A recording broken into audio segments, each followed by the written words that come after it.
Go เปิดตัวฟีเจอร์ใหม่ Easy Hub แต่ทานรู้แล้วบ่ว่ามีไว้เฮ็ดหยัง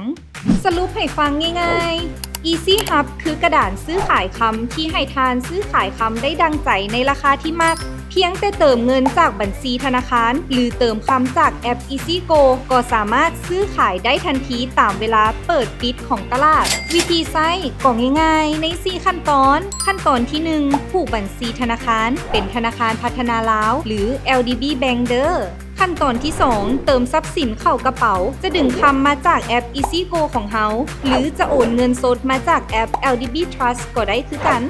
ขั้นตอนที่ 3 ไปที่หน้ากระดานตลาดเขาสามารถเลือกกดราคาที่มีอยู่แล้วหรือจะตั้งราคาเองตามใจก็ได้ถ้าราคาตรงกันระบบจะจับคู่ให้ทันทีขั้นตอนที่ 4 เมื่อออเดอร์ของทานสำเร็จก็เลือกถอนทรัพย์สินได้2รูปแบบจะถอนเป็นคำกับเข้า Easy Go หรือจะถอนเป็นเงินสดเข้าบัญชี LDB ก็ได้แล้วเป็นอย่างต้องใช้ Easy Hubข้อดีคือ 1. กำหนดผลกำไรได้ด้วยตนเองมีอิสระในการตั้งราคา 2. มั่นใจปลอดภัยระบบมีการตรวจสอบทรัพย์สินก่อนเฮ็ดธุรกรรมโปร่งใสแน่นอนและ 3. เสื่อมต่อสะดวกว่องไวย้อนเฮาร่วมมือกับธนาคาร LDB เฮ็ดให้การเติมถอนหรือยกย้ายทรัพย์สินและตรวจสอบได้ทุกขั้นตอน